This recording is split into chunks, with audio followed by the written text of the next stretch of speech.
I actually got to Harper because my family moved to Arlington Heights at 16 when I was 16 years old. I have 8 brothers and sisters, 5 younger than me, and so I was needed at home, and so Harper was the community college for the area that I lived in. I originally had planned to go to a 4-year university for my dental hygiene education, but during my research of the dental hygiene program, I discovered that the dental hygiene graduates from Harper College had higher national board examination scores than the other schools that I was considering attending. And in addition to that, I found out that the dentists in the local area sought to hire Harper College dental hygiene graduates because they felt that they were better prepared for the workplace. So I decided to attend Harper College over the 4-year university, and I wanted to participate in a curriculum that was second to none. I came to Harper knowing I was college bound, not sure what area I wanted to pursue, although it was probably in the sciences, or forestry is an area I was definitely looking at. In the first few chemistry classes I took here as my gen ed requirements, I fell in love with chemistry all over again. I liked it in high school, and I really fell in love with analytical chemistry and decided that was a career direction. So probably the first impact Harper had was help me find a solid direction and pursue it. Like everybody else, after high school, I wanted to go to the big university. Well, that wasn't a fit for me. And then I attended Loyola University in the city, right on Lakeshore Drive, and I commuted living at home, and that still wasn't a good fit for me. Well, when I returned to my roots in the community, where the community was giving back and we were learning from each other, that was a good fit for me. I was so lucky that I stumbled onto Harper in its first 2 years of existence.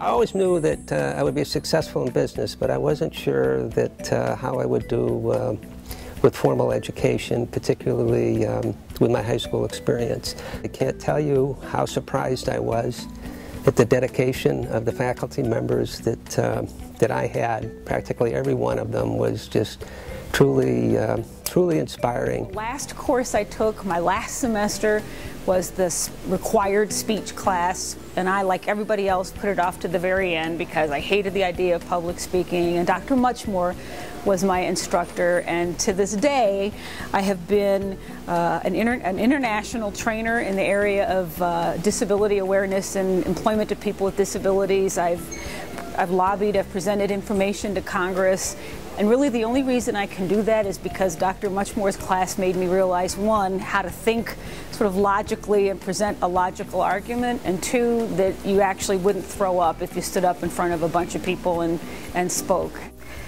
There was my OB instructor, at the time Mrs. Duffy, who allowed me to stay after clinic hours to be present for a third-time mother.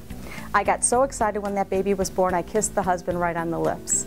Afterwards, when we debriefed and she was coaching me of what I did well and what I could have done better, I looked at her and I said, and I shouldn't have kissed the husband. And we both laughed, and she said, "That's right, Miss Gorski."